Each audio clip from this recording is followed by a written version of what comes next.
O yung nagpa-Ash Wednesday siya, pero nakita nyo na bura kagad. O yung yung itim dito sa noo niya, nagpa-cruise siya pero yung cruise mukhang baliktad. Parang ang hindi cruise yung nilagay, parang X O pero kita mo, natanggal kagad. Bakit? Kasi demonyo Masamang tao Ay talaga, simba pa kayo ng simba. Simba kayo ng simba, puros naman kademonyo yung ginagawa ninyo. Tinuturo ba sa simbahan mang-agaw ng asawa?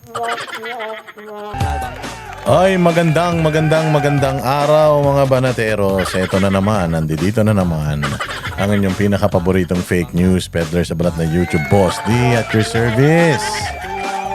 Ang vlogger na hindi dapat inintindi, ang vlogger na walang basihan, at ang vlogger na puros kalokohan lamang.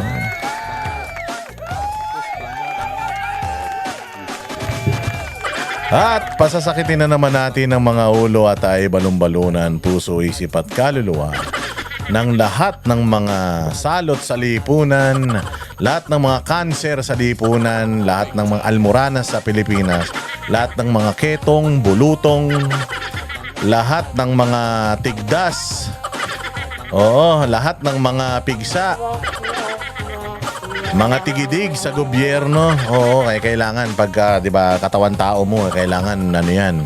Walang sakit. Yung Pilipinas, may yan merong healthy ang Pilipinas, pero kapag ka nandiyan yung mga salot na mga sakit na yan. Nakatulad nila Bongbong, nila Sandro, nila ni Lima, ganyan, nila Risa Ontiveros, ni Tambaloslos. Lahat yan mga salot na mga sakit yan. Parang mga COVID, mga HIV, parang mga Ebola virus, mga anthrax, yung mga yan, sa mga leukemia. Yung mga hayop na yan, mga animal, kupal, bisit, pabigat, mga walang silbi sa bayan, swetik, salot, putos sa buho, hindot, palamunin, sinto, mga baliw, abnoy, sabog, batak, bangag, adik, pusher, kawatan, kurakot, magdanakaw, sindikato, miyembro ng kuratong baliling sa gobyerno, lahat ng mga demonyo, mga engkanto, mga mandurukas, mandarambong, mga hudas, lahat yan. Banatan natin ng banatan, mga bossing. Kala ninyo makakalusot kayo at napakaganda nitong araw na ito. Talaga naman, nag-iiyakan. Sabi ko nga sa aking post, nako po, 7 minutes. 7 minutes lang. It only takes 7 minutes na speech. Para paalatin ng sobra ang tubig sa dagat. Hindi ba sabi nila, kaya daw maalat ang tubig sa dagat dahil yung mga seaman daw umiiyak yan kasi miss na yung mga kamag-anak nila sa Pilipinas.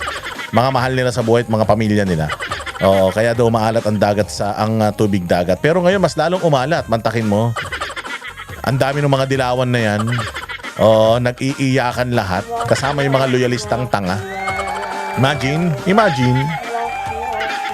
Bumubula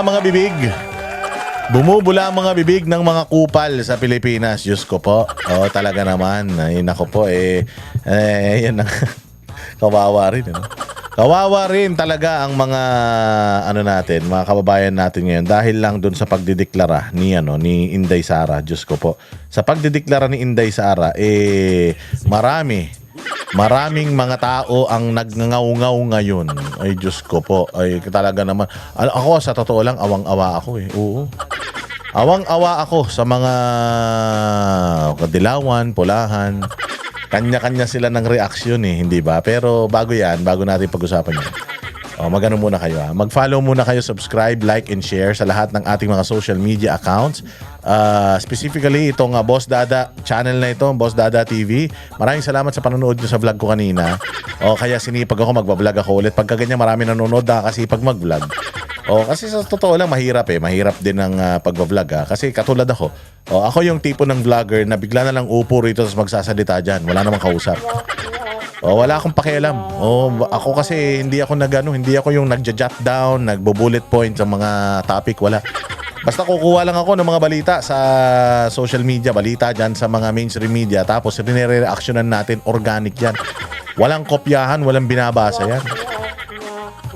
Oo, kaya dito sa channel natin pagka maganda, syempre nag-e-effort ka, nagpapagod ka, di ba? O kaya nga sabi ko pag nagugustuhan niyo yung content ko, i-share niyo naman, tapos mag-subscribe naman kayo, i-like niyo naman. Tapos diyan sa isang channel natin yung Boss Dada 2.0 yan, nasa taas yan. Mag-subscribe din kayo sa YouTube channel na yan dahil diyan natin nilalagay yung mga highlights ang ating mga napag-uusapan. Kasi yung mga gusto ng mahaba na kwentuhan, dito sa Boss Dada TV, nandiyan dyan yung mga full episodes natin. Full vlogs natin. Pero syempre, may mga tao na busy. Yung kung gusto nyo naman, yung mga maiklian lang, break time nyo lang, mga 10 minutes, 20 minutes, break time nyo, gusto nyo mag-recap. Ayan, pumunta kayo dyan sa channel ng Boss Dada 2.0, nandiyan dyan yung ating mga uploads. And syempre, yung Facebook page natin na Boss Dada Facebook page, yung Boss Dada Facebook page, hoy, i-follow ninyo yan, yung pangalawang Facebook page natin. Follow nyo yan. At syempre, aside from yung ating Facebook page, i-follow din ninyo yung isang original na Facebook page natin, yung may 300,000 na followers. Yung isa kasi, salamat sa mga nagsusubscribe hindi ko kayo tatantanan. Ipopost yan hanggang sa mag-subscribe kayo na mag-subscribe sa channel na yan. Para kahit na papaano mas dumami yung ating mga platform na ginagamit para makapaghatid sa inyo ng pang-uurat. Pang-uurat, talaga inuurat natin yung mga yan. Para baka sakali atakin sa puso yung mga hudas na yan, mamatay sila bukas ngayon din. Di ang saya-saya, di ba?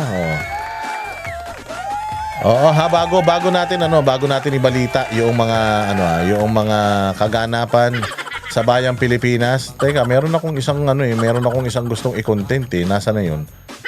Nawawala yung si Kuya Sir Jack Argota natin. Sir Jack Argota, congratulations. Ito, iyan na natin. Simulan na natin para mahaba yung ating mapapag-usapan. Ito, iyan na natin kagad. Ito si paring Jack Argota kanina, nagpunta siya diyan sa NBI. At talaga namang nawindang ang lahat. Ang dami, rockstar talaga. Nawindang ang lahat ng mga taga-NBI, lahat ng mga media dahil superstar ito si Jack Argota, ang nag-iisang banateros na magulo kausap. Ngayon, pumunta siya dyan. Proud na proud kami kay Sir Jack Argota. Proud na proud kami kasi nagpunta siya dyan mag-isa, wala siyang kasamang abogado, dala lang niya yung sarili niya. Tapos may sinabi daw yung mga media sa kanya after nung mga interview nila. After nilang gawa ng fake news si Sir Jack Argota. Inano nila yan. Sinabi nila na, alam mo Sir Jack, sa dami ng pumunta rito, pinatawag dito, sa dami na nagpunta rito, ikaw lang yung masaya. Lahat na nagpupunta rito ang lulungkot, ikaw lang yung masaya. Banateros yan. Hindi nyo kayang takutin ang banateros. Hindi nyo kayang ibuli ang banateros. Tinanong siya dito sabi sa kanya, Sir Jack, natatakot ka ba? Kinakabahan ka ba? Bilib na bilib ako sa sagot ni Sir Jack dito. Sabi niya, hindi ako inaamaan. Hindi man akong aamaan. Wala naman akong alanan. Naintindihan nyo? Ita-translate ko. Sabi niya, hindi ako kinakabahan kasi hindi ako ang may kasalanan. Wala naman akong kasalanan. Ba't ako kakabahan? Ako pa kakabahan. Di naman ako nagnakaw sa pera ng taong bayan. Si Bongbong nga na nagnakaw sa pera ng taong bayan. Di umano. Nagnakaw ng pera ng taong bayan. Di umano. Hindi nga natatakot. Ang kapal pa ng mukha tapos si Jack Argota nag-post lang. Matatakot siya. Ba't matatakot? Ako nga, sabi ko nga sa inyo, may kaso ako may DOJ case ako natatakot ba ako? Di ba nagsasalita pa rin ako? Di ba bumabanat pa rin ako, nagmumura pa rin ako dito, binababoy pa rin natin tong mga hudas sa Pilipinas. Di ba? Kasi hindi tayo dapat matakot sa ganyan. Ano bang ikakaso sa iyo? Ang ikakaso sa iyo, libel. Nasaktan sila kaya magkakaso sila ng libel. Yun naman ang ginagawa natin Pag tama palakpakan, pag mali banatan, masakit talaga ang katotohanan. Kaya talaga masasaktan yan. Magsasampa ng libel yan sa iyo para abalahin ka. Na baka sakali, pag naabala ka, huminto ka, o kaya hindi mo na sila tirahin, nek-nek nyo. Hindi nyo yung papatahimik. Alam nyo si Jack Argota, dapat gagawing pipi ng Panginoon yan. Pero ginawa lang siyang ngongo para magkaroon siya ng boses. Hindi siya maintindihan masyado ng mga ibang tao. Pero sabi ko nga sa inyo, mas malakas pa ang boses ng isang ngongo kaysa dun sa mga wala namang mga kapansanan pero putang ina hindi nagsasalita kapag may nakikitang mga mali sa bayan. Ginagamit yung bibig sa kasinungalingan. Ginagamit yung bibig sa pagko-content ng mga katarantaduhan. Kasi putang ina mga patay gutom sa pera, pero tandaan ninyo, matatapos sa si Bongbong 2 taon na lang magbubutin na ulit kayong mga vlogger ni Bongbong, kayong mga pangit kayo. Ngayon to si Sir Jack Argota nagpunta ron. Kala nila naman matatakot na si Sir Jack Argota. Pero, alam mo, wag nyo, don't get us wrong. Okay? Hindi namin sina-challenge yung NBI, yung DOJ, yung PNP. Wala kaming sina-challenge. Kasi alam namin na naiintindihan ng mga taga-NBI yung karapatan sa malayang pagpapahayag. Ngongo na nga yung tao ayaw nyo pang pagsalitain. So malayang pagpapahayag, karapatang pantao yan. At naiintindihan yan ng lahat ng mga matatalinong mga tao sa Pilipinas. Yung mga taga-NBI, matatalino yan. Mga taga-PNP, pera kay Torre, matatalino yan. Yung mga taga-DOJ, matatalino yan mga yan. At naiintindihan nila na karapatan ng bawat isang Pilipino na magsalita kapag may nakikitang mali. Di ba? So ngayon, hindi natin minamalit ang NBI. Actually, kakatawag nga lang ni Sir Jack Argota sa akin, kinukwento niya yung nangyari kanina. Sabi nga niya na, Sir Da, grabe ang babait nila doon. Sabi nga nila na parang pinapunta lang ako doon para advisean ako. Wala namang masama sa mga sinabi mo, pero yung pinost mo na picture, na-verify mo ba yan? So, sinabi niya na, kasi social media, nakikita ko, ang dami na nagpo-post, tapos pati yung mga malalaking personality nagpo-post na. So, I assume na tama ito. Hindi ko naman alam na mali. Ang dami-dami naman nag-post, bakit ako lang yung pinatawag? Kasi nga targeted. Siyempre pag Banateros, target yan. Siyempre kapag malalaking mga DDS personality, target yan, kita mo ang daming media. But anyways, ang NBI, sumusunod lang sa utos yan. Compliant yan. Pagka may sinabi sa kanila, siyempre, amo nila yung taong bayan. Pag sinabi ng isang Pilipino na taxpayer na imbestigahan, iniimbestigahan nila. So, just to be fair, naghumiling itong si Falsis na baklang pangit na hindi daw naliligo, di umano. Nawala daw kliyente, di umano. Puro di umano na. Para po na hindi tayo masampaan ng kaso. So ngayon, siya lang naman ang nangungulit. Actually, noong kinakausap nila yung NBI, I think yung NBI director ba yung kausap nila si Magno? Hindi ko alam kung siya. Pero nung kinakausap nila yung representative ng NBI, sinabi na, Sir, may mga lumalabas na ganito, ganyan. Ano ba yung mga pwedeng ikaso? Hindi, pwede siya na makasuhan na ganito, ganyan. Kasi ang premise, nagpakalat noong dokumento. Ngayon, ang tanong, si Jack Argota, pinakalat ba niya yung dokumento? Kumalat na yun bago niya ipinost. Ipinost niya, hindi niya ipinakalat. Ang nagpakalat nun yung unang gumawa. Sino ba ang kauna-unahan na nag-post nito? Yun ang dapat na hinahabol nila. Ngayon, kung ang unang nag-post nito, si Jason Sa, at saka si Ka Eric, kasi si Jason Sa at saka si Ka Eric yung ididemanda ng NBI. Kung silang dalawa, yung unang nag-post, hindi pwede. Dapat isa lang. Kung si Ka Eric lang. Kung si Jason Sa lang. Hindi naman pwedeng dalawa yung nagpakalat. May mauunang magpo-post yan. Sino yung unang nag-post? Yun ang dapat na kinakasuhan. Either or. Yun ang kinakasuhan. Kaya nga si Jack Argota hindi kinasuhan kasi naniniwala ang NBI na hindi naman siya nagpakalat. Nag-post siya katulad din ng marami. And na-reprimand siya. Na-reprimand siya. Natanggal yung niya. Nagka-violation yung kanyang page. Tapos natanggal yung kanyang post. So, nagdusa siya. Yung consequences of posting that, tinanggap niya. But nagso-sorry ba siya doon sa kanyang ginawa? Hindi. Bakit ka magso-sorry? Karapatan mo ang magsalita.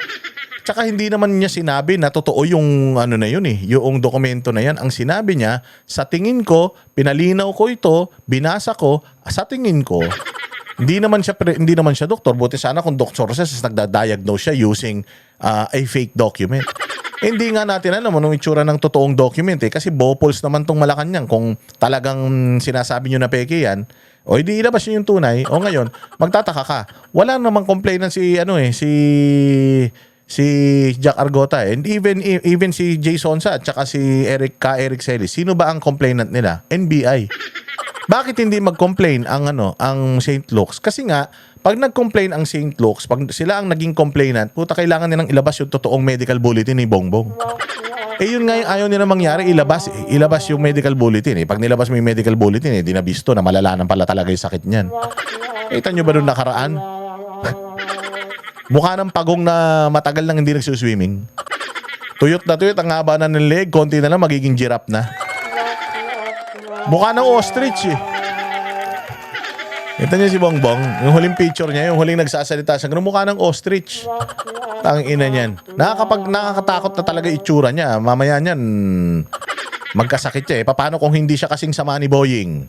Kasi si Boying, sobrang samang tao niyan. Hindi namatay yan.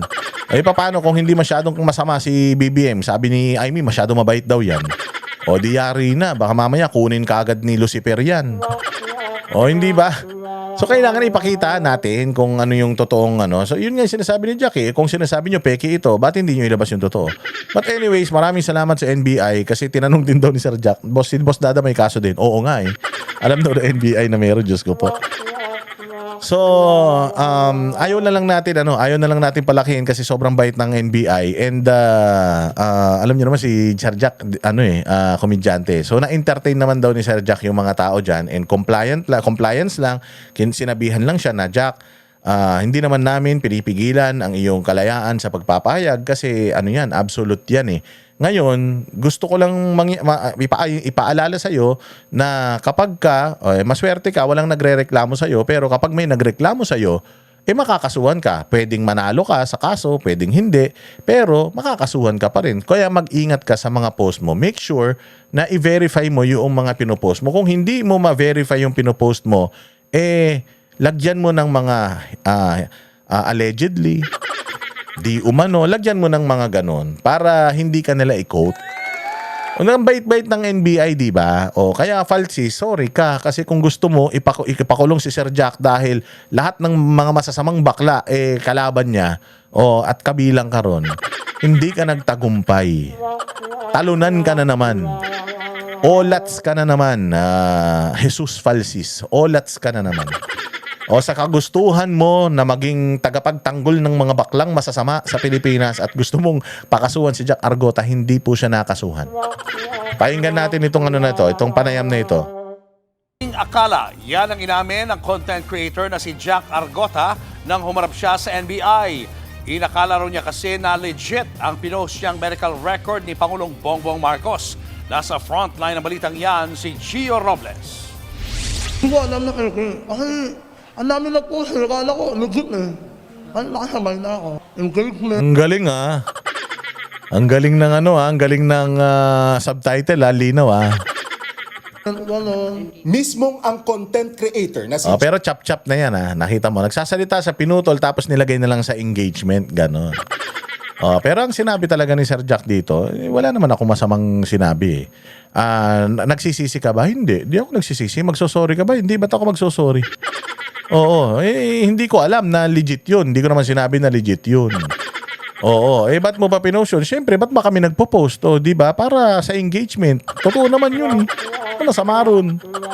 Nagpapakatotoo lang naman yung tao. Hindi ko rin, yun na nga sinabi niya hindi ko alam na peke pinost ko.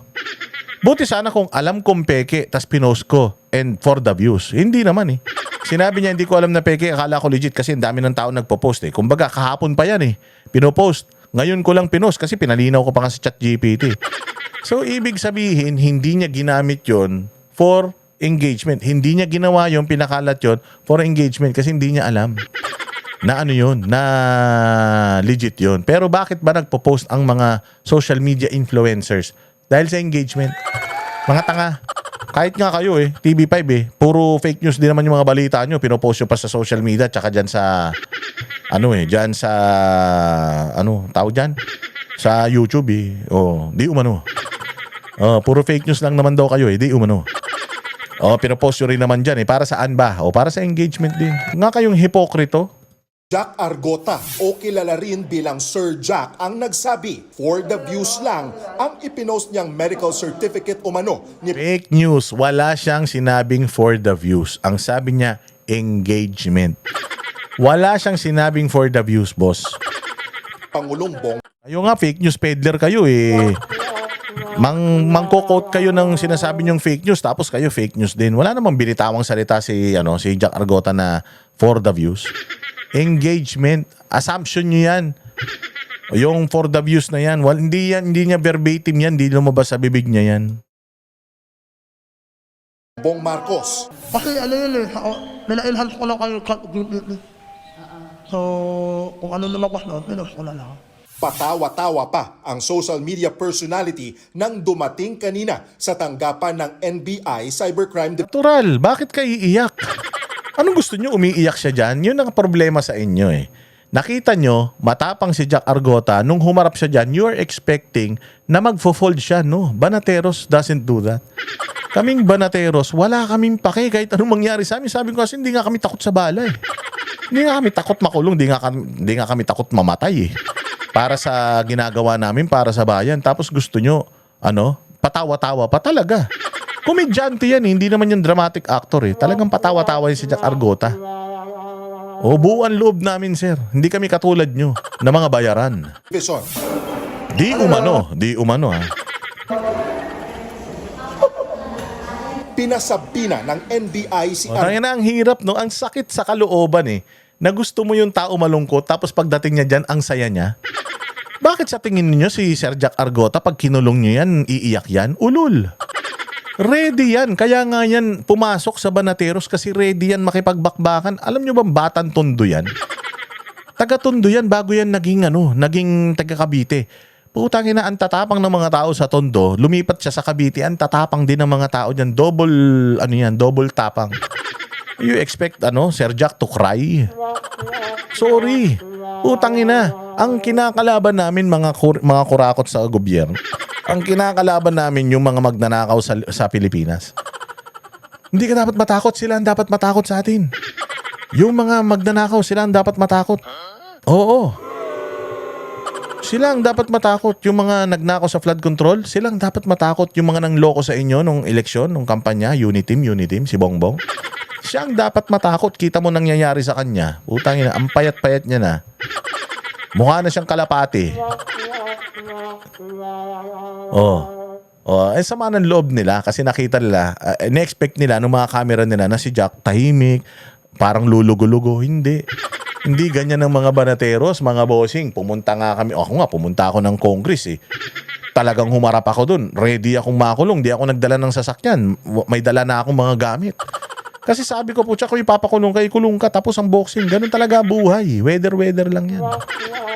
Si Sir Jack Argota, gabi pa lang, nasa Maynila na yan. Ayaw niyang malit. Nag-check-in na yan dyan sa may Baklaran. Para lang dito sa lakad na ito. At nung nakaraan nga, ayaw pang sumama niyan sa Davao dahil dito. Sabi ko, hindi sumama ka. Importante yun, maintindihan ng NBI kung ba't hindi ka makaka-attend. Total naman, naman yan eh. Pwede namang i-reschedule yan. Kaya ngayon siya ni-reschedule. Gota dahil sa pagpapakalat ng Diba, umaaper pa? peking medical records ni PBBM. Pagpapakalat ng peking medical records ni BBM. Doon pa lang sa report, abnormal na eh. Bakla siguro yung reporter. Oo, siguro bading yung reporter kaya galit kay Sir Jack kasi puro fake news ang binibitawan. Pagpapakalat, hindi niya pinakalat. Hindi niya pinakalat, parang nagtatanong nga siya eh. Nagtatanong siya, ito yung picture, nagtatanong siya, pinalinaw ko. Ano bang basa nyo rito? Kasi para sa akin ganito. Hindi siya nagkalat, hindi siya ang unang-unang nag-post niyan.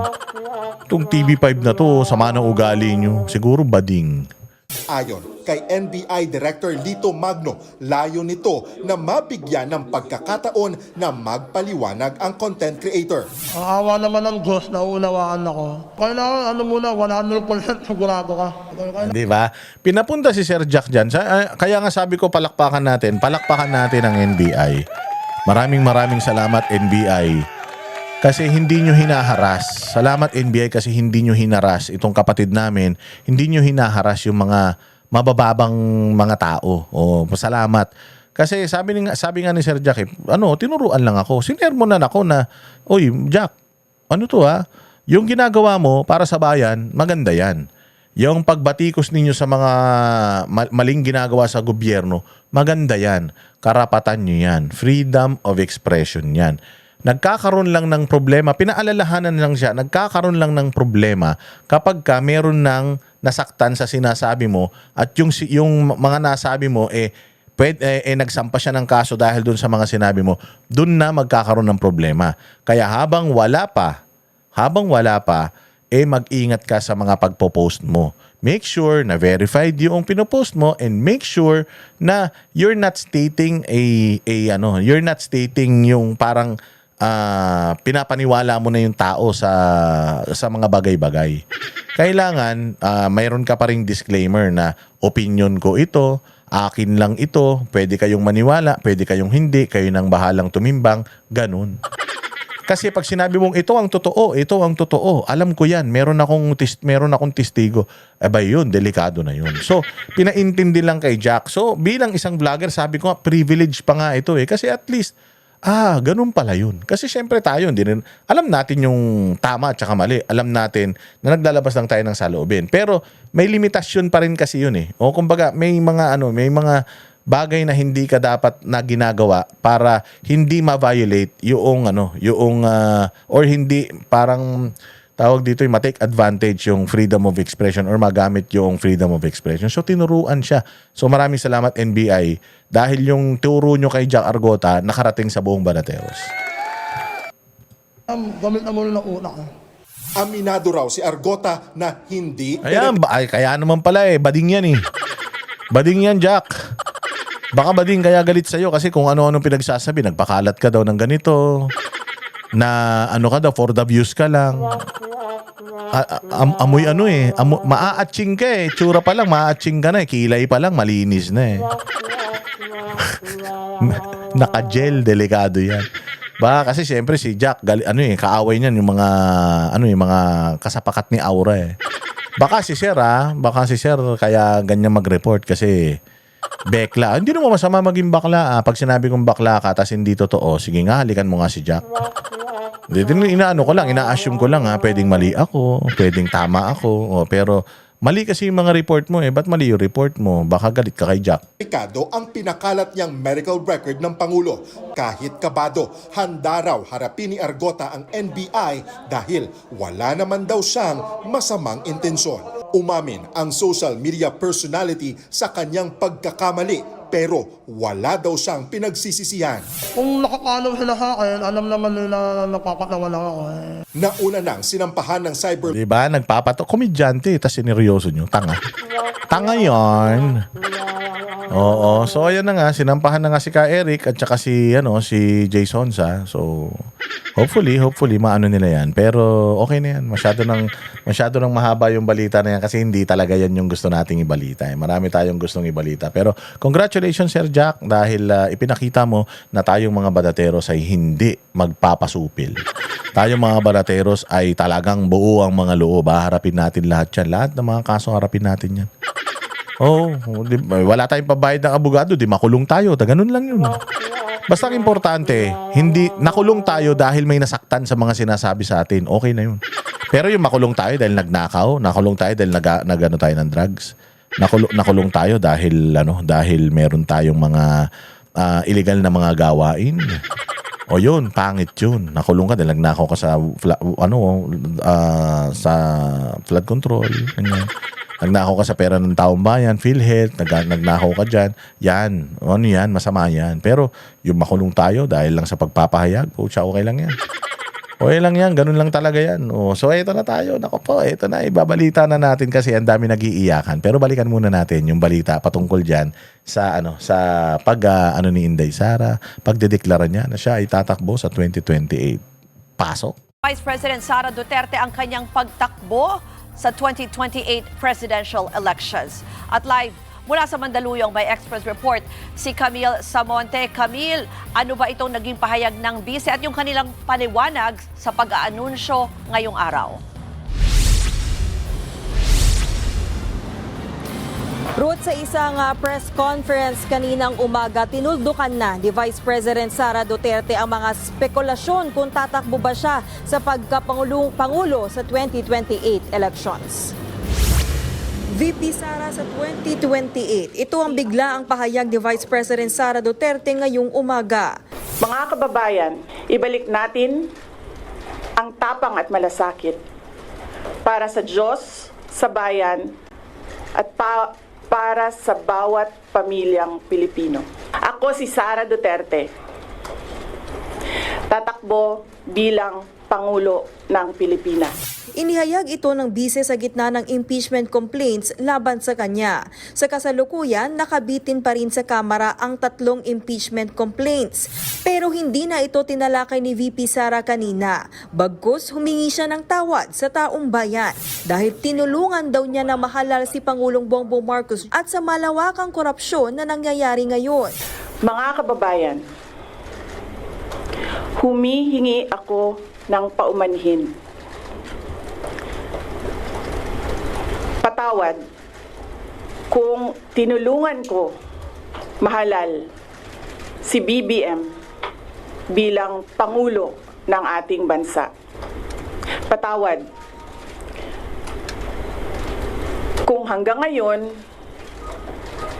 ay marami pa ring Pilipino ang nalulunod sa baha ng dahil sa malawakang korupsyon. Gate ni VP Sara, nakita niya ang umano'y kawalan ng katapatan ng Pangulo, kaya umalis siya sa gabinete. Hindi na rin daw niya kinaya na maging bahagi ng umano'y katiwalian sa 2025 national budget. At alam daw niya na impeachment ang kapalit ng kanyang pagtalikod sa administrasyon.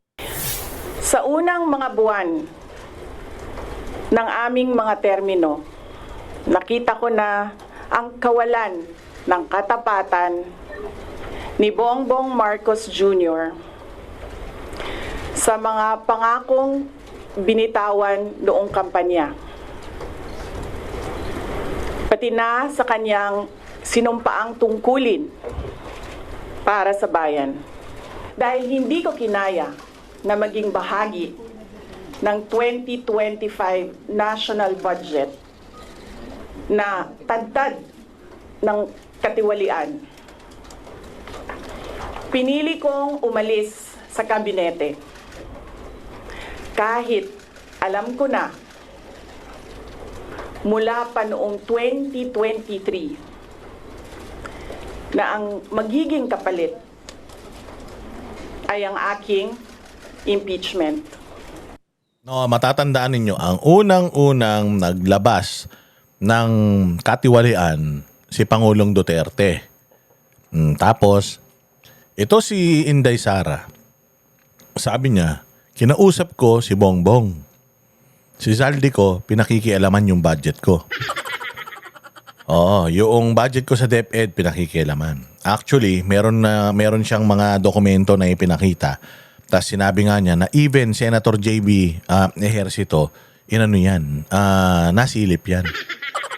Kinwestiyon yan. Oo, so ngayon, nagtataka siya, hindi siya pinansin nung presidente. Tapos biglang, nung marami nang namatay sa baha, anak ng tinapay, biglang, ano na siya, galit na siya sa corruption. Sinumbong na sa'yo ni Inday Sara nun, hindi mo ginalaw eh. Eh, paano? Baka naman. Baka kaya hindi mo pinakinggan si Inday Sara dahil may komisyon ka rin doon. Baka, hindi ko na sinasabing meron ha. Di ba, hindi mo pa nga pinapaliwanag yun eh. Sir, sinumbong daw sa'yo ni Inday Sara yan noon. Wala pa nga, hindi nga tinatanong ng media yun kay Claire Castro eh. Walang yan eh. Siya yung una naglabas noon eh. Bago pa mangyari tong lahat ng investigasyon na to eh.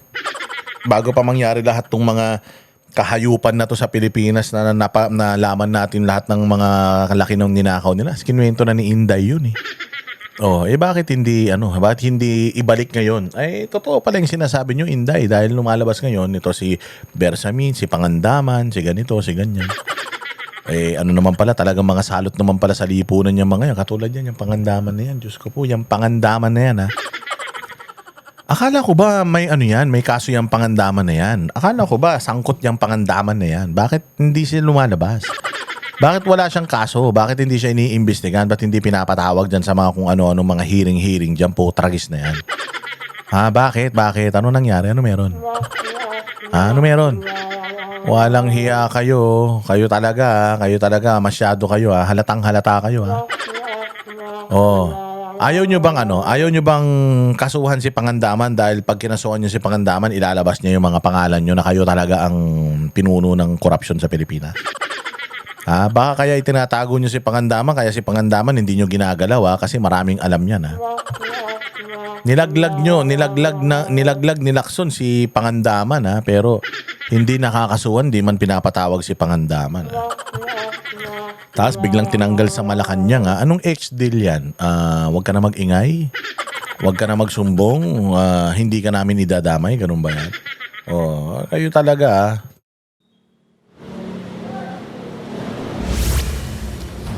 Ruth, pagkatapos ng kanyang press conference ay hindi na tumanggap si VP Sara ng mga tanong sa media. Ayun, so yun yung mga sinabi ni Inday Sara, di ba? Ang ganda-ganda. So ang dami ngayon, mga umiiyak, mga bossing. Pakinggan muna natin yung mga umiiyak, ha? Tinan natin to, wait lang. Tinan natin to, merong isang umiiyak. Palakihin lang Ang natin. pag-announce ni VP Sara na siya ay kakandidato bilang Pangulo sa 2028 ay isang taktika lamang upang kapag nag-umpisa ang impeachment hearing sa kanya ay ang kanyang magiging depensa ay sasabihin niya na ito ay political persecution. Yes, so tayo nang galing, ha? Umiiyak, sabi ko nga sa inyo, 7 minutes. 7 minutes lang na nagsalita si Inday. Ang ganda ng mensahe ni Inday. Meron siyang kinote sa Bible, tapos sinabi niya na wala naman talaga akong balak. Even nung 2022, wala naman talaga akong balak. Pero wala kahit pala ayaw ko, doon ako papunta And nakikita nyo naman, mukhang walang pag-asa yung bayang Pilipinas. And hindi ako nakinig sa clamor ng tao noon na akong tumakbo ng presidente. Kaya ako nasisisi ngayon. Pero okay lang, nagsosorry talaga ako. Nagsosorry ako kasi hindi ko naman alam na satanas talaga yan. Kasi syempre yung demonyo ganyan, hindi na magpapakita ng totoong kulay yan Yung demonyo talagang kung ano yung maganda yun ay papakita niya. Pero yung kaloob-looban niya, satanas pala yan. So nag-apologize sa lahat ng mga nangyayari ngayon. I'm also a part of it. Although hindi ako nagnakaw, sila nagnakaw. Pero I'm sorry, naranasan nyo to because I helped him win. Si Inday Sara talaga yung nakatulong kay Pangulong Bongbong Marcos para manalo. Bakit? Pakinggan muna natin to sasabihin ni Larry Gadon na nag-iiyak. Dahil kasi nag-announce na siya na siya ay tatakbo at ang nais lamang ng kanyang mga katunggali ay sirain siya sa politika. Nakakatawa ito, no? Totoo naman yun. Tanga, bago mo pa maisip yan, sinabi na ni Inday Sara yan. Alam ninyo, kaya nila ako ini-impeach. Lalo na sila Inday, yung mga makakaliwa nagpapa-impeach sa akin at saka si Risa Ontiveros. Kasi si Risa Ontiveros na ang umamin. Sinabi na mismo ni Risa Ontiveros na ang Duterte comeback is right just here. Nandito pa rin ang Duterte comeback. At hanggat hindi na-eliminate si Inday Sara sa equation, delikado makakabalik yung mga Duterte na yan.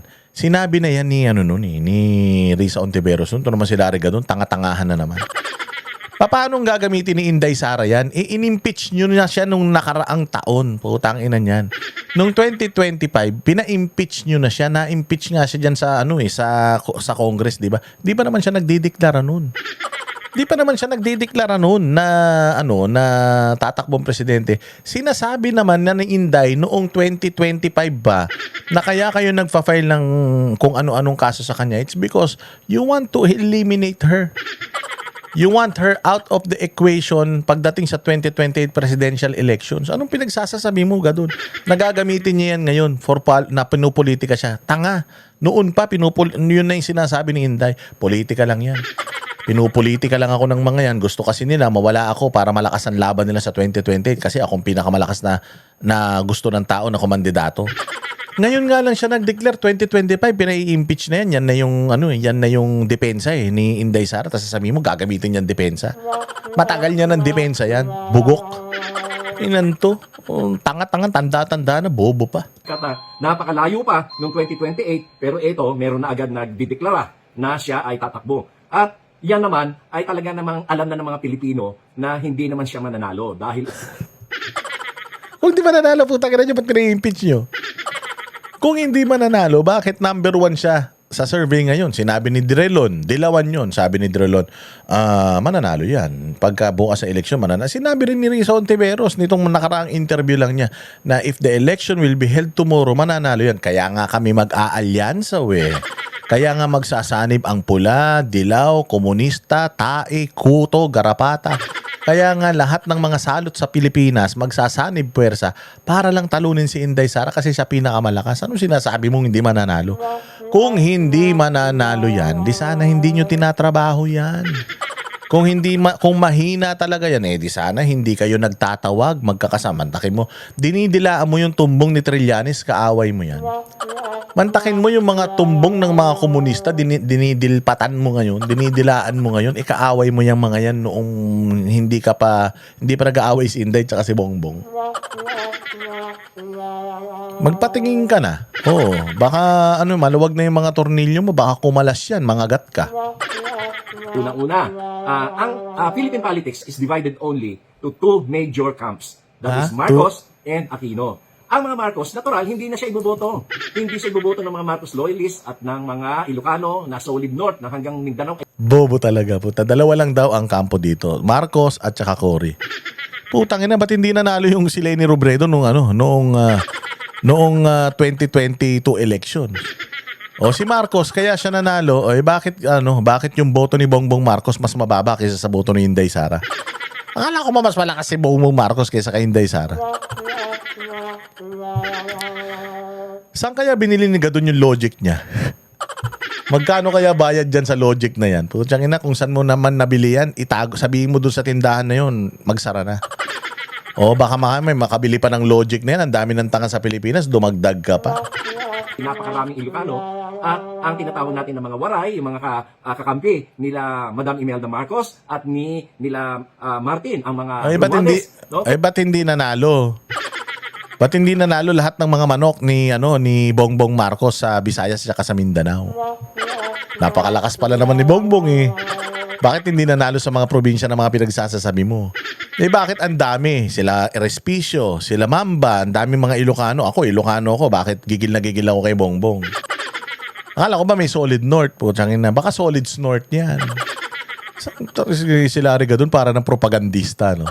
Kaya imposible na manggagaling pa ang boto sa kanya sa mga Marcos camp. At sa mga Dilawan naman, sa mga Aquino naman, hindi rin siya iboboto siyempre kasi meron silang sarili nilang kandidato, no? Ano ka?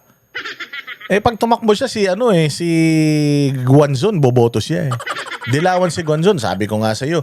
Kaya nga maraming kandidatong lumulutang sa Dilawan kasi hindi sila solid. Eh. Kaya nga sinusulong si Bam, isinusulong si ganito, isinusulong ni si Leni Robredo, isinusulong ni Risa Ontiveros yung sarili niya. Yung Dilawan, watak.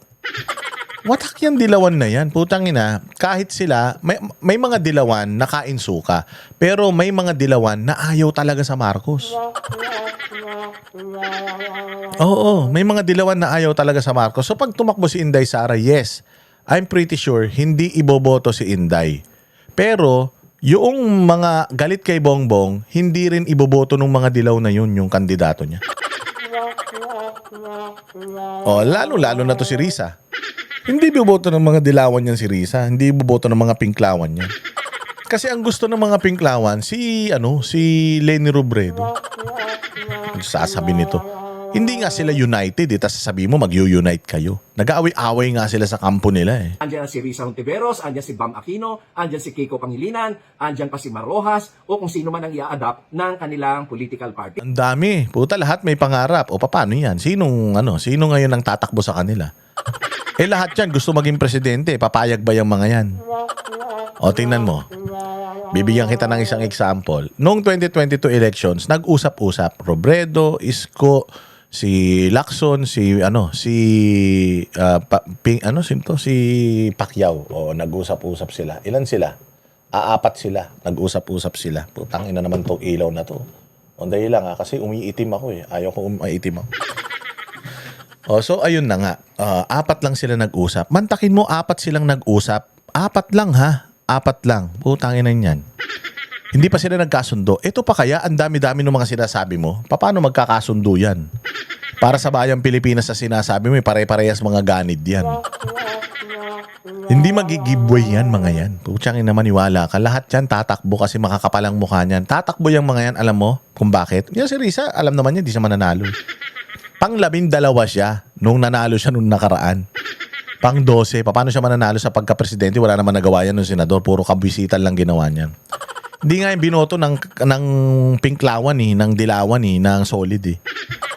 Pinagsasasabi mo. Wala yan. Hindi kaya ni Risa Ontiveros makipagsabayan kay Inday Sara. Ang gagawin lang yan, ito sa tingin ko lang malamang mali ako. Mali ako sigurado. Kukuha lang ng campaign funds yan. Bakit? Wala na siya. Hindi na siya tatakbong senador sa susunod eh. Top expired na yung niya, yung papel niya. Nagamit niya na yung dalawang pagkakataon niya para magbasa ng index card sa Senado eh. So hindi yan hindi yan mananalo. Kukuha lang ng pondo yan.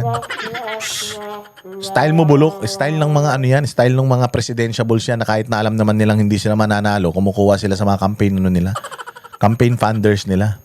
At yan naman ay alam natin na ang mga Liberal Party at itong Tinklawan-Dilawan ay galit na galit dyan sa mga Duterte sapagkat inapak-apakan nila si Madam Vice President Leni Robredo noong panahon niya. Kaya imposible na manggaling sa Marcos camp at saka sa Aquino camp ang boto ni Sara. Ngayon, tingnan naman natin yung mga leftist, yung mga nasa kaliwa. Hindi rin siya lalo iboboto dahil galit na galit sa mga Duterte yung mga yan. Bakit? Bakit galit sa mga Duterte yung mga kaliwa?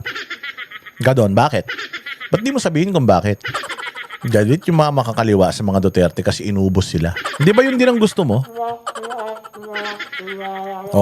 Wala, pinapahamak mo lang yung sarili mo, gunggong. Ang mangyayari, itong leftist ay kakampiyan either sa Liberal Party o yung Dilawan-Tinklawan o kaya ay posible na kumampi sila sa Marcos.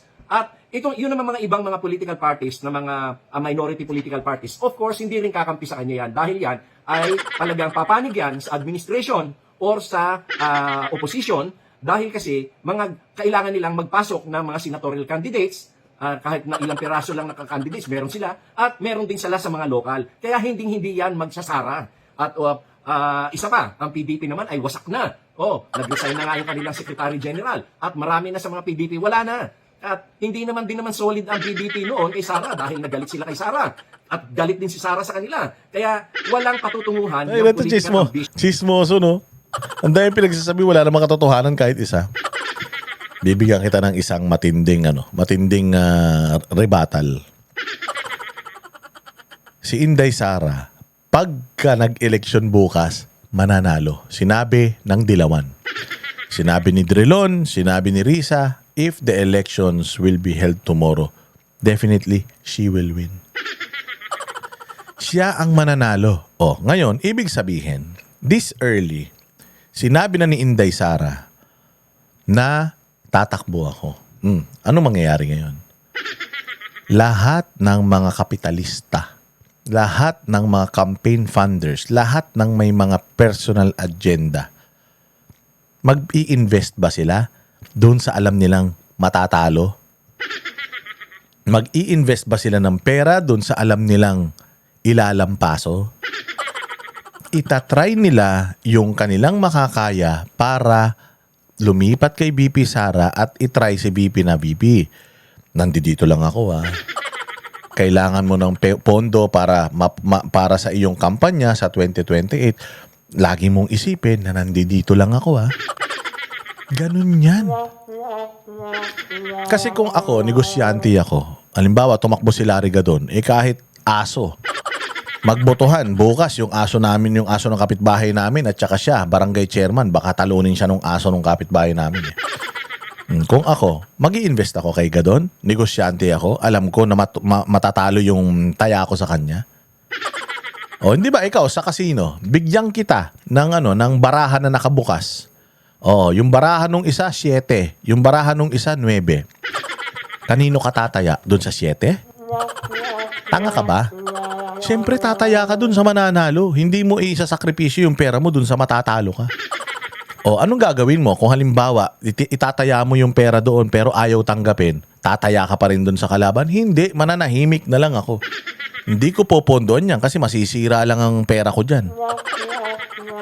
Wala kang utak, Gadon. Itigil mo na yung pag-analyze mo. Wala ka namang utak para mag-analyze. Nagsasasabi nitong ulol na ito. Ito, pakinggan pa natin yung isang umiiyak.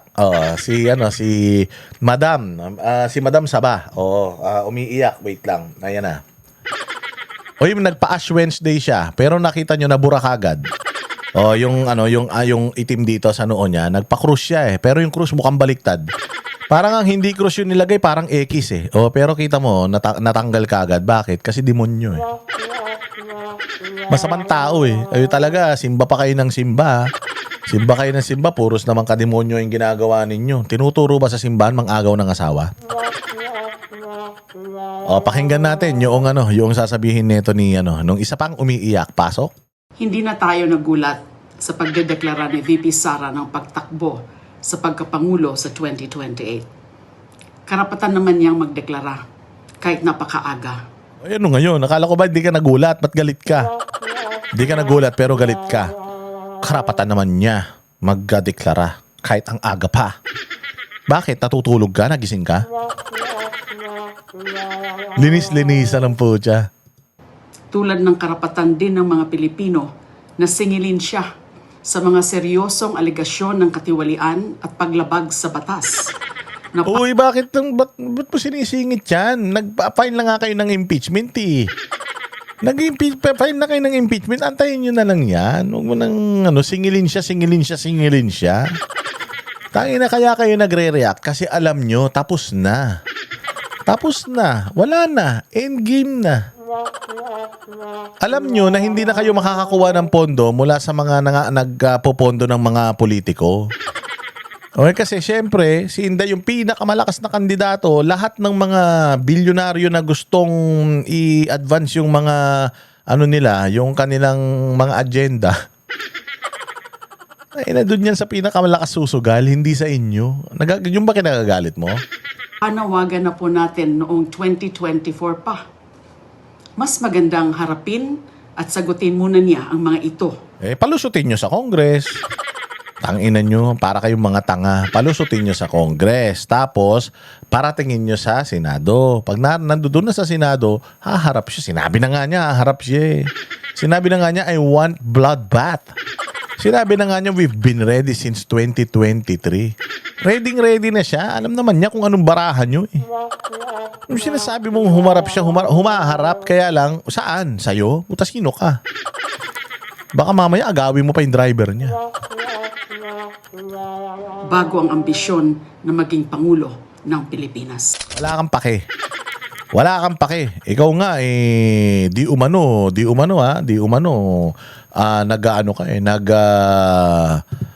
humawak ka ng mga ng mga preso para magtinda ng droga para may pangtakbo ka sa eleksyon. Sabi nila, hindi ko sinabi yun. Kapal na mukha mo, Leila de Lima, tumigil ka nga. Sana nung nagpalagay ka ng abo sa bibig mo pinalagay para may sabihin ka naman tama. At syempre, hindi naman papahuli si Pastor Canor. Naghain ng ika-4 na impeachment complaint. Puta, gawin nyo ng 5, 10. Damihan nyo. Anak ng tinapay kayo. Sige, pasok. Ano ba tong balitang to?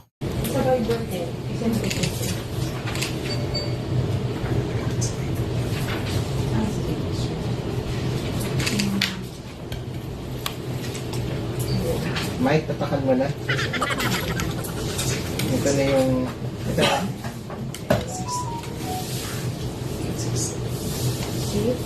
Time check. It is 6:34. 34. So, bigyan mo na ako ng isa para sa kasi nang makakuha ng isang receipt card. Ayan, so... Nakawawa naman talaga itong mga to. Lahat na talaga ng paraan gagawin nila para mapigilan ang isang Inday Sara na manalo sa 2028. Wala na tapos na laban eh. Tapos na boxing. Sabi ko kasi, diniklara ko na kanina nanalo na siya.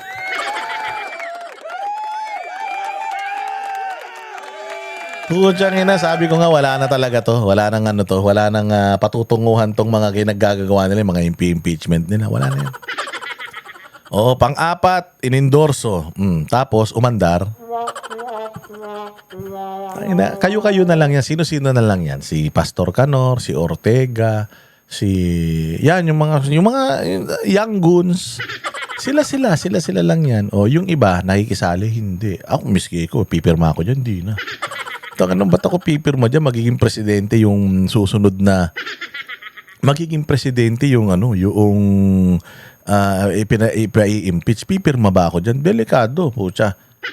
Meron pa tatakbo pa ako sa 2028 na congressman eh. Pag nanalo ako, di putang na, niyari ako niyan. Pagka natalo naman ako, di hinabol din ako niyan. So delicate yan. Pasa ko dyan. Kaya nakita mo si Pastor Canor, ang lungkot. Hindi siya masaya nung in-endorse niya kasi alam niya wala nang patutunguhan eh. Si Puno na mismo, si Congressman Puno na mismo nagsabi na wala na, sawa na tao dyan sa impeachment na yan. Impeachment out na sila. Ayaw na nila yan, malabo na yan. Oh, ito pa, isang galit. Gusto ko lang marinig ninyo yung mga taong galit na galit sa sa pagdedeklara ni Inday Sara. Hindi daw siya affected pero umiiyak sila. Agoy! Na kongresista ang biglang pag-anunsyo ng kandidatura ni VP Sara. Live mula sa Batasang Pambansa, nangunguna sa balita si News 5 House Correspondent Marian Enriquez. Marian, paano naman nasabing gimmick ng mga congressman itong pag-anunsyo ni VP Sara?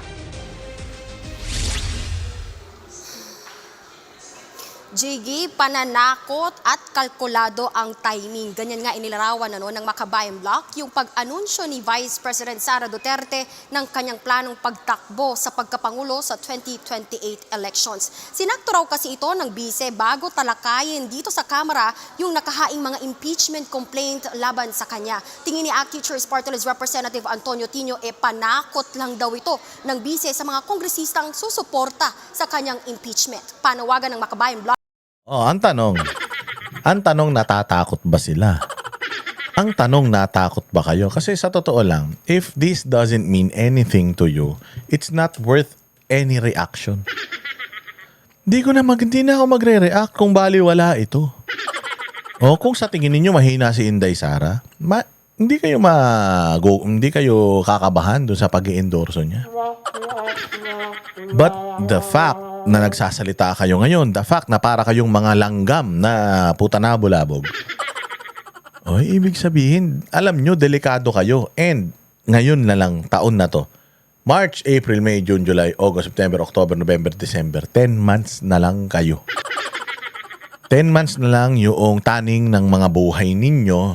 Hindi sila mamamatay. Taning, figure of speech to. Taning ng mga buhay ng mga, ninyo, katarantaduhan nyo sa Pilipinas.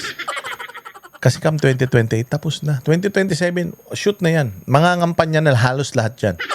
Lahat yan, magbabalimbingan na. Lahat yan, sisip-sip na kay Inday Sara. Putang ina, para na naman kayong mga pulube. Para kayong mga pulube na iniisip ninyo, shit, patay tayo. Pa 2028, puta yung mga kasama natin sa bundok. Puta, magsisibabaan na naman to. Ewan ko kung pabababain pa. Baka doon na ilibing yan. Kaya kabang-kaba sila. Sinong kabang-kaba? Si Leila de Lima. Si Leila de Lima, tsahin niya yata yung asawa ni Joma Sison eh. Basta kamag-anak niya yung asawa ni Joma Sison. Sino pa? Si Larry Uhugin. Wala namang kwentang tao yan. Parang bulati yan eh. Na pwede mong pabayaan lang dyan. Kahit anong mangyari sa kanya, matapakan mo, walang pakialam yan. Si Rene Co, yung isang aktivistang batang recruiter di umano. Na mga umaakit sa bundok. Kita mo siya nagsasalita. Sino pa? Si Risa. Sila lang. Sila lang mga bossing. Wala nang iba. Bakit? Kasi yari talaga sila. Ubos ang lahi nyo. Maniwala kayo pag nanalo si Inday Sara. Wag nang magpabudol sa mga Duterte. Dapat daw munang sagutin ni VP Sara kung paano niya winaldas ang nasa 612 million pesos. Yeah. Sagutin lang natin yun. Kailangan daw sabihin ni Inday paano niya winaldas. Putang na nyo, kala ko ba may ebidensya kayo? Akala ko ang dami nyong binibintang kay Inday Sara. Akala ko ba alam nyo kung saan niya dinala? Akala ko alam nyo kung saan niya winaldas. Bakit ngayon pinapagpapaliwanag niyo siya kung paano niya winaldas? Tarantado kayo, no? Wala kayong ebidensya, no? Na pondo ng taong bayan. Narito ang pahayag ng Makabayan Block. Siguro, tingin niya, matatakot niya, masisindak niya ang mga kongresista dahil patakbo siyang presidente. Pero makikita natin na dahil napakatibay ng batayan sa kanyang impeachment, hindi ubra yung ganyang mga gimmick. Hindi naman pala eh. Hindi naman pala ubra, ba't umiiyak ka? Ba't bumubula bibig? Wala naman pala eh. Hindi naman pala importante eh. Bakit nag-a-analyze? Yung mga ganyan pinagtatawanan. Halimbawa, mag-declare si Trillanes. Trillanes, tatakbong presidente sa 2020. Tatawanan lang ng tao yan eh. Hindi nga re-reactionan yan eh. Okay, see you 2028. Ganun lang sasabihin ng tao dyan. Pero alam nyo, malakas si Inday. Kaya nga yung itsura mo, para kasi Mona Lisa. Malungkot na malungkot kang nagsasalita pero sinasabi mo matapang ka. Tinyo, huwag mong lokohin sarili mo. O, Tinyo. Alam ko na naihi ka sa salawal mo. At alam ko na naglilipat ka na ng mga assets mo, pati bahay mo, palagi ko mga ventilador nyo. Nililipat nyo na sa bahay na hindi alam kung saan. Sobrang takot ninyo. At malalantad muli, no, ang kabulukan sa ginawa niya sa confidential funds. Ang tanong ay nasaan ang kinurakot na pera ng taong bayan? Yan pa, isa. Itong biik na to eh. Itong si Congressman Cuchinillo. Madam, ang lagkit mo. Anong ano yan? Anong gamit mo sa buhok mo? Mantika ng mangkukulam? Sabi niya, ipaliwanag niya kung saan niya dinala yung pera ng taong bayan. Abay gago. Nagsampa kayo ng demanda. Sabi niyo meron kayong ebidensya. Kung may ebidensya kayo, di sana alam niyo kung saan niya dinala yung pera niya. Sabi niyo, alam niyo kung kinurakot niya yung pera ng taong bayan, dapat kayo magsabi saan niya dinala yung pera ng taong bayan. Hinahanap nyo, ipinagpapaliwanag nyo si Inday, saan niya dinala yung pera ng taong bayan. Gago kayo nagdidemanda tapos kayo manghihingi ng ebidensya. Bobo! Ano itong mga batan to? Ano ito ibabalik at paano po kayo mananagot? Yun po ang dapat na tanong na isagot ni VP Sara Duterte. All else, gaya po ng pag-indicate. Tanga! Bobo! Inutil. Ang hilig mo kasi magpakita ng kuyokot eh. Puro tigidig naman yung puwet mo.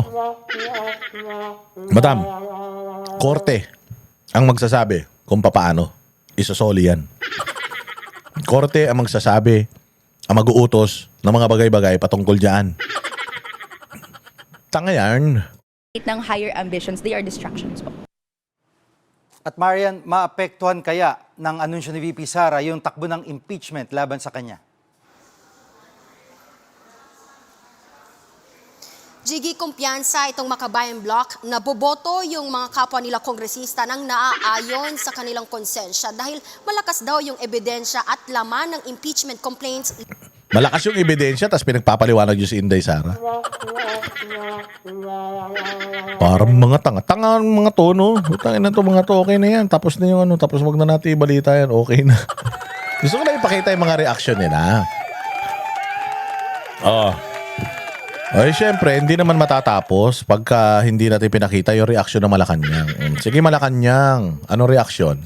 Isa naman ng palasyo ang mga issue ni Vice President Sara Duterte. Kabilang na ang tungkol sa paglustay umano niya sa pondo ng bayan. Mensahe ni Pangulong Bongbong Marcos sa pagtakbong presidente ni VP Sara, good luck. Live mula sa TV5 Media Center, nasa frontline ng balitang yan si Maricel Halili. Masaya, ano pang mga banat ng palasyo sa bise? Cheryl, wag daw sanang suluhin ni Vice President Sara Duterte ang credit sa pagkapanalo ni Pangulong Bongbong Marcos noong nakaraang eleksyon. Kung tutuusin, mas marami daw dapat na ihingi na tawad si Vice President Sara Duterte. At yan nga ang inisa-isa ng Malacanang. Good luck. Nadinig niya po. At sabi niya po ay good luck. Yun lamang po. Yan ang Baka sabi niya good luck sa kanya. Kami dapat magbigay good luck, wish ng good luck kay BBM kasi tangan ng payat na. Good luck sa diverticulitis mo. Good luck sa iyo. Sana umabot ka pa ng Pasko ngayong 2026. Ano pa Claire? Sige nga. Ang pambansang abogado ni Bongbong. Na reaksyon ng Malacanang sa deklarasyon ni Vice President Sara Duterte na tatakbo siya sa pagkapangulo sa 2028. Pero hindi pinalampas ng palasyo ang pagsusuri ni VP Sara dahil tinulungan daw niyang mahalal si Pangulong Bongbong Marcos. Buwelta ni Palace Press Officer Undersecretary Claire Castro, huwag namang credit grabber. Tandaan po na... Ay, grabe naman sa credit grabber. Hindi ba credit grabber si Bongbong? Kayo talaga lang ang hilig niyong ipasa sa iba. Yung mga ano ninyo, yung mga ginagawa ninyo, di ba ang credit grabber si Bongbong? Ang dami niyang tulay na ninakaw. Yung Bukana Bridge, niregalo pala ng China yung kay Digong at saka sa mga tiga Davao, tapos kinuha-kuha niya. Yung subway, wala naman siyang kahirap-hirap doon. Nag-groundbreaking lang, putya, kanya na. Yung tulay doon sa Isabela, putya yan, pinapatanggal-tanggal niya yung gobernador dyan, tapos inangkin yung tulay. Kung meron ditong credit grabber, siya yun. Hindi si Inday. Ano bang credit ang ginagrab ni Inday? Yung sinasabi niya, nag-apologize siya dahil tinulungan man niya talaga si Bongbong. Tinulungan man niya talaga. Oh, sorry. Marami rin naman. Kahit naman yung kapitbahay namin, nagsusorry sa akin, Boss Dada. Sorry kasi nung nag-isko kayo tapos BBM kami, madami akong mga negative comments sa'yo. Sorry Nagsosorry din naman sila. O lahat naman talaga nagsosorry. Tingnan nyo. Sila Maharlika, mga BBM yan. Ngayon, mga Duterte na nagsosorry din sila sa tao. For helping Bongbong Marcos. Ang daming nagsosorry ngayon dahil talagang ikinampan niya si Bongbong. Hindi lang si Inday. Ang pinag-a-apologize ni Inday is napakalaki talaga ng pagkakamali niya for not running. Napakalaki ng pagkakamali niya for not running. Pero sa totoo lang, sabi ko nga sa inyo, it's a blessing in disguise. Kasi kung si Inday Sara naging presidente, tapos ang vice president niya si Bongbong, ipa-i-impeach din siya niyan dahil gusto niya ni Bongbong umupo. Oo, baliktad kayo sabi ko nga sa inyo. Dapat talaga mag-apologize si Inday Sara sa mga Pilipino kasi siya ang number 1 na presidentiable noon. At how many percent? I think 50+%. Ang pinakamalapit kay Inday Sara, si Leni Robredo, kalahati at I think 17%. Tapos si Bongbong, putang ina, 8%. Survey yan Bongbong Marcos yan. Tapos, putang ina, hindi niya man maangatan, hindi niya man malamangan si Leni Robredo. O ngayon, kaya nga binudol nung magkapatid si Inday, si Aimee at saka yan si Bongbong O binudol nila ito si Inday para mag-vice president ka na lang, ayaw mo naman kasi nag-file siya ng mayor Nag-vice president ka na lang, tulungan mo na lang yung kapatid ko. Nag-vice president siya, umikot siya sa buong Pilipinas, kinakampanya niya si Bongbong. Di dapat talaga mag-apologize siya. Anong iniiyak mo, Claire Castro?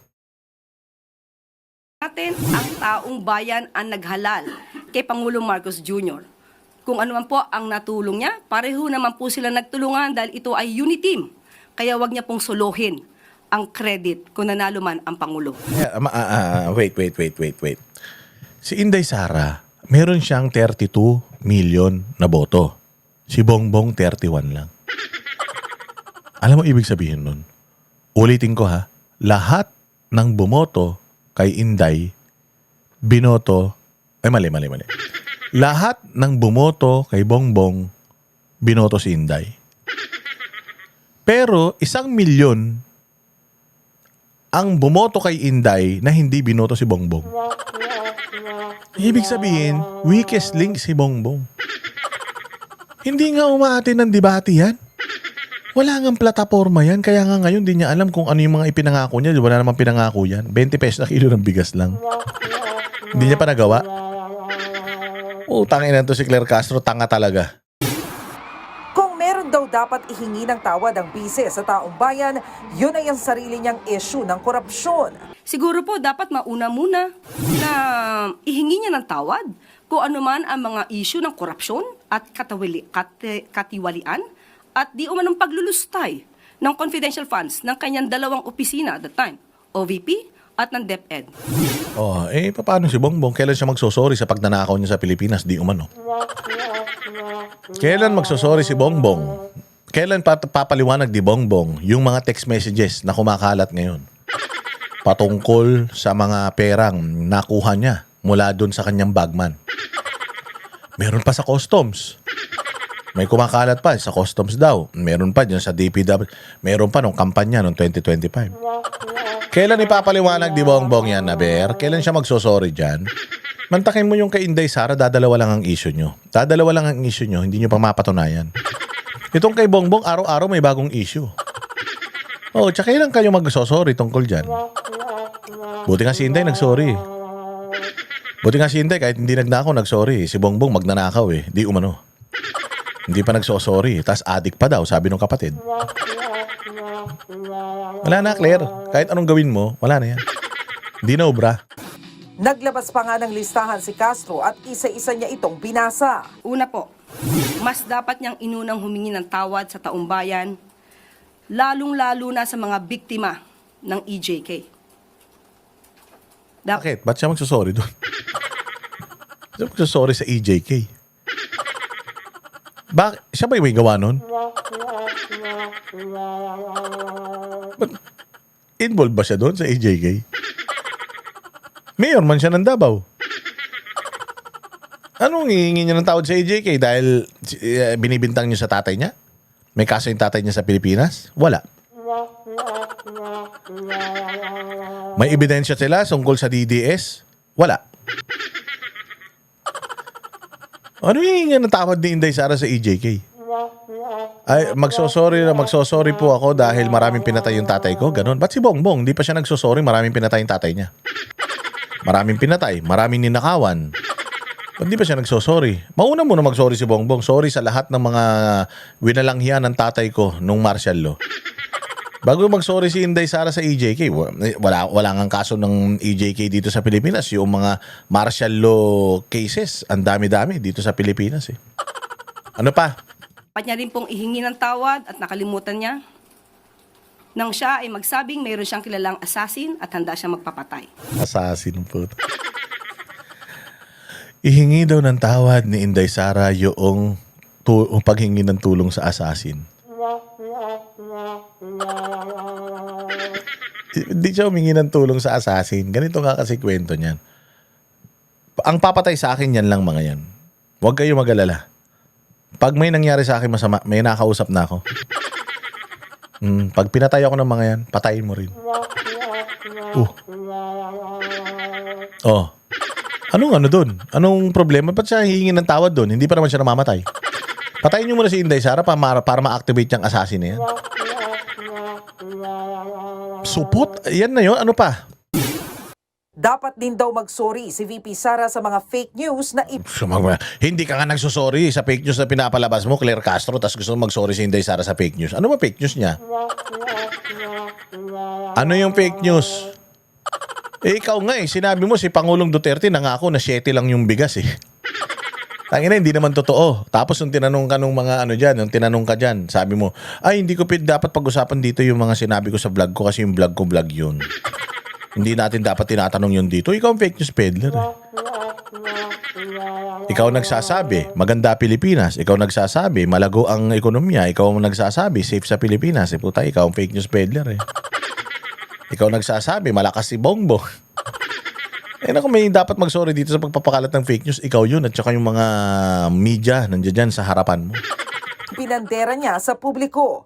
Gayon din ang paggastos ng 7.4 million pesos ng bise para sa security and personnel para sa kanyang mga personal trips noong 2025. Ay, magkano ginastos ni Bongbong? Sa security niya, magkano ginastos ni Bongbong sa pagpunta-punta niya sa panonood niya ng mga ng mga karera? Magkano ginastos ni Bongbong at ginastos ng Pilipinas? Di ba sinisingil pa nga kayo ng DBM? Oh, dahil meron kayong mga pinautang nyo yung isang ahensya ng pamahalaan na sinama nyo sa abroad na hindi nyo masingil-singil. Utangin na ninyo, ang hilig nyo manilip ng pera ng may 7.4 million, umiiyak kayo, 1.5 billion yung budget ng flood control project na ninanakaw lang. Personal trips nung 2025, sinabi na nga ni Inday Sara, hoy, hello. Pera ko yung ginagamit ko dyan. Hindi katulad nyo. Putanginan nyo. Pati yung pagpa-party-party nyo. Pati yung mga pag-concert nyo dyan sa Malacanang. Pera ng taong bayan ginagamit nyo. Wala, Claire Castro. Hindi ka makapuntos. Ano pa? Kung matatandaan, sinabi ni VP Sara sa OVP budget hearing ng House Appropriations Committee na personal niyang pera ang ginagamit niya sa kanyang foreign trips. Pero kinuha sa budget ng OVP ang ginastos para sa kanyang security at personnel. Bukod dyan, ito pa... At saka, kung di ba naman kayo tanga? Bobo ba? Bobo yan? Pag mula 2022 hanggang 2028, vice presidente ka. Mula yung duration na yan, Walang patid yan. May security ka talaga dapat. Kahit saan ka magpunta, si Bongbong nga meron din. So kung binabayaran yung sinisweldoan ng taong bayan yung security niya kung saan siya nagpupunta, abay dapat lang trabaho ng mga security na yan na pangalagaan ang pangalawang pinakamataas na leader sa bayang Pilipinas. Now, nagagalit kayo sa mga alis niya noong 2025, poke ng ina nyo pala eh. Pinadala nyo yung tatay niya doon. Pinadala nyo yung tatay ko dito sa Dahig tapos gusto nyo, hindi namin bisitahin. Gago kayo. Si Tory na nga nagbigay ng abiso sa amin, pwede nyo naman siyang bisitahin doon. Bisitahin nyo na lang siya doon. Binibisita nila tapos nagagalit kayo. Hindi man aalis yan si Inday Sara. Hindi aalis yan si Inday Sara kung hindi nyo pinalayas yung tatay niya rito. Mga tarantado kayo, kasalanan nyo na eh. Tapos kayo pa yung nagmamagaling, sisilipin nyo siya. Natural, ano nga naman, umalis siya ng walang security. Pangalawang presidente yan, bobo. Ano sasabihin ng ibang mga lahi na, tanginan tong vice president, ba't walang bodyguard?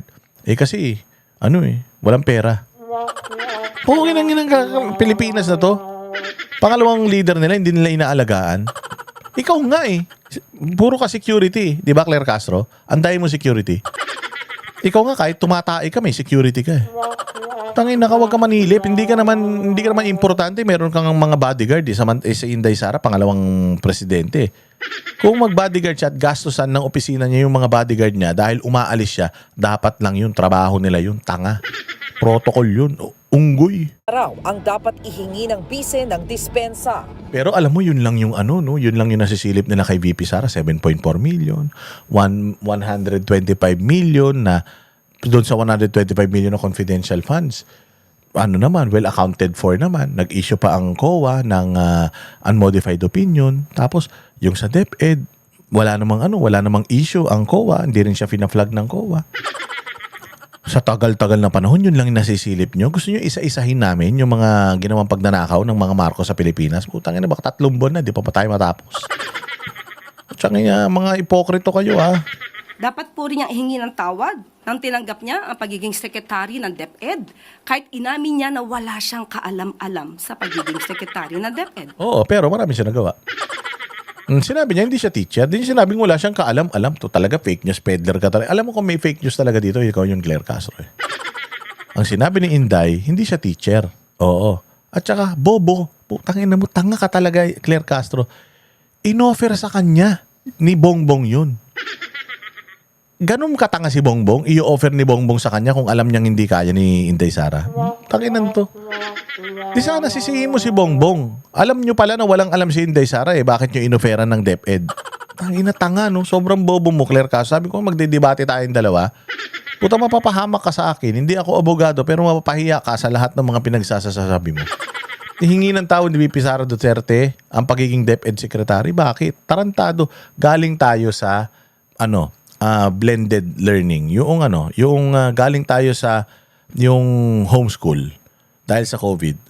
Tanginang galing ni Inday Sara. Napabalik niya yung mga estudyante sa 100% face-to-face. Pinilit niya yon. Bakit? Sabi kasi ni Inday Sara, wala talagang matututunan yung bata pagka nasa bahay lang. Laro lang ng laro yan. Alam ko yan dahil yung mga anak ko, pinagagalitan ko pag homeschool. Kaya kailangan face-to-face para mas marami silang matulungan. Ano nangyari? Face-to-face. Anong ginawa ni Inday Sara?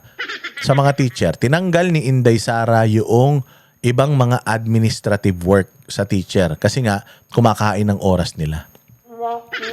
Itinaas pa nga ni Inday Sara yung allowance ng mga teacher, yung mga pambili ng chalk, pambili ng mga materyales sa eskwela. Itinaas pa nga ni Inday Sara. Ang tagal-tagal na nandiyan dyan ng teachers party list, wala nga nagagawa para sa teacher yan. Ilang taon lang si Inday Sara na DepEd secretary. Pucha ka na, ang dami ng reformang nagawa. Tapos sasabihin mo walang alam, bobo. Tangina mo. Ikaw ang walang alam. Tangina ka. Yan lang yung mga ibinabato mo kay Inday Sara. Paano nyo matatalo sa eleksyon yan? Kung yan lang ang panira ninyo kay Inday Sara, hindi nyo kayang talunin sa eleksyon yan. Claire, pucha ka na, 2 taon na lang, magbubuti ka na ulit. 2 taon ka na lang, balik ka na ulit sa pagbablog. Walang kukuha sa'yo na mga na sa specialty mo. Wala kang specialty. Specialty mo lang, mamburaot Mamburaot, tas hindi ka pa nakakaburaot. Putangin lang yan. 7 minutes lang na nagsalita si Inday Sara, bumubula na bibig mo. Hindi ka naman tatakbong presidente. Ba't galit na galit ka sa mga pinagsasabi ni Inday Sara? Kung sa tingin mo, hindi tama yung mga pinagsasabi ni Inday Sara, ba't apektado ka? At pati ang matatag curriculum ay hindi niya na-review dahil inamin niyang wala siyang alam. Malaking kasalanan po yan sa taong bayan.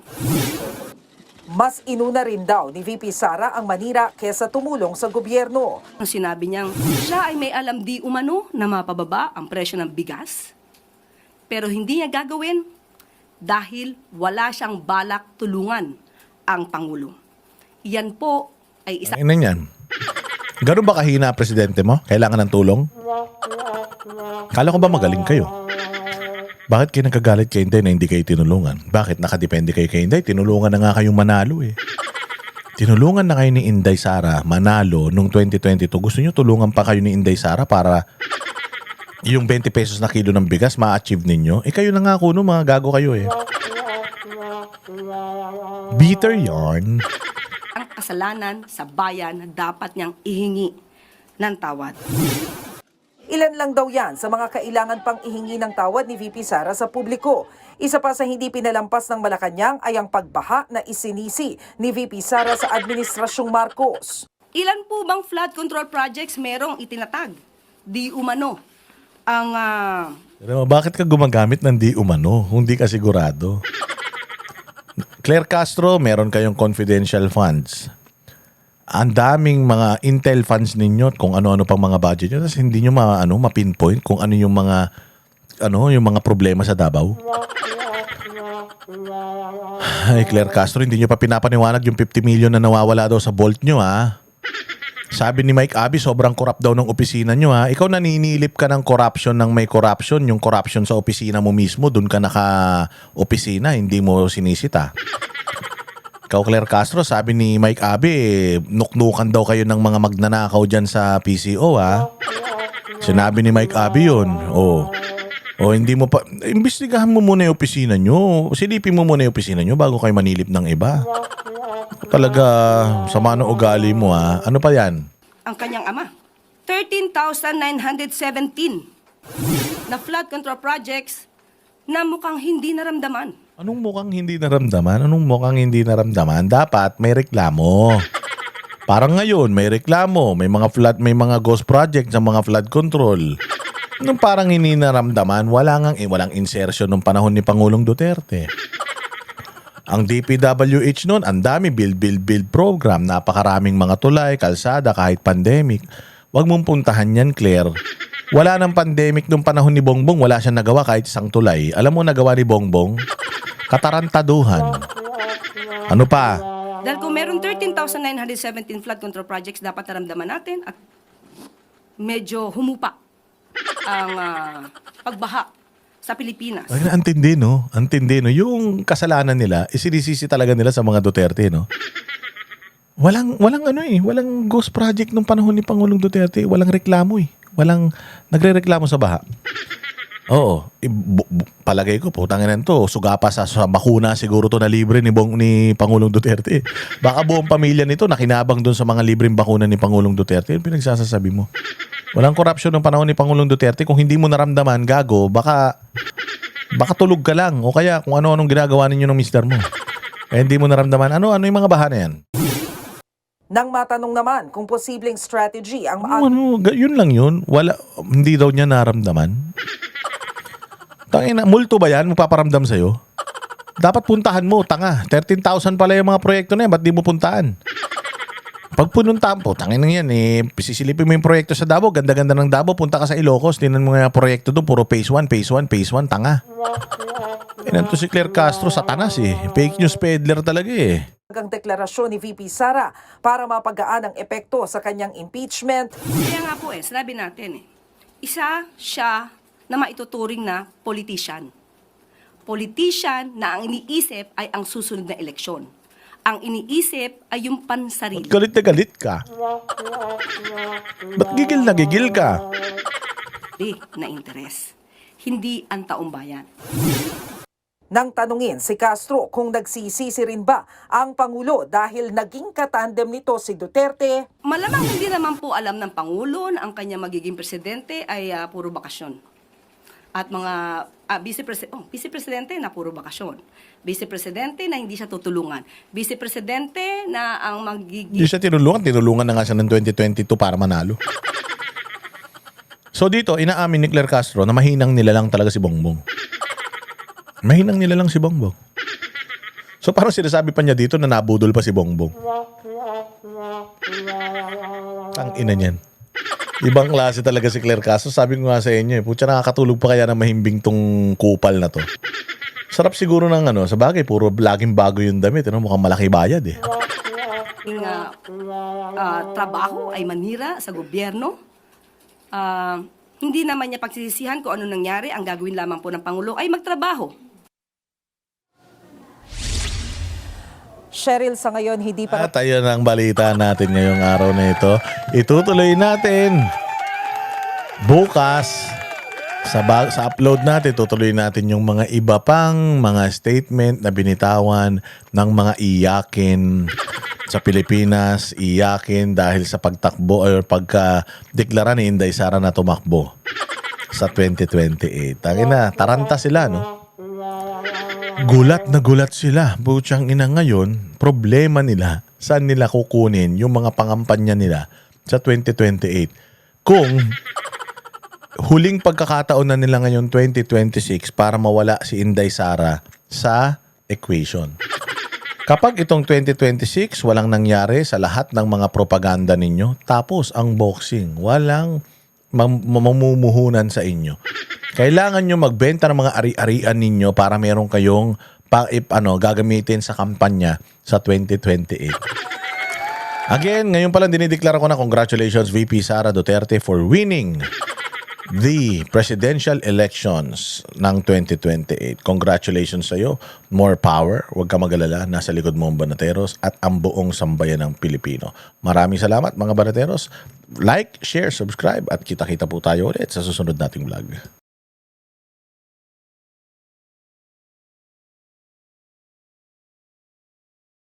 Kami ang boses ng masa, hindi natatakot. Katotohanan lang, di kami nalulunod. Walang bahid ng sismis, lahat ay totoo. Kahit sino ka pa, pag mali ka babanatan ka. Walang pinipili kulay, wala kaming kinikilingan. Basta para sa bayan, kami lalaban. Pag tama palakpakan, pag mali banatan. Di matitinag, di matatakot, para sa bayan tuloy ang sigaw. Sa harap ng kamera, walang halong takot. Mga baluktot, lahat kayo'y tutumba. Ang hustisya at totoo, yun lang ang mahalaga. Kahit sinong harang, di kami matitinag. Walang pinipiling kulay, wala kaming kinikilingan. Basta para sa bayan, kami lalaban. Pag tama palakpakan, pag mali banatan. Di matitinag, di matatakot, para sa bayan tuloy ang sigaw. Kung nasa tama ka, ikaw ay aming kasama. Pero pag mali ka, handa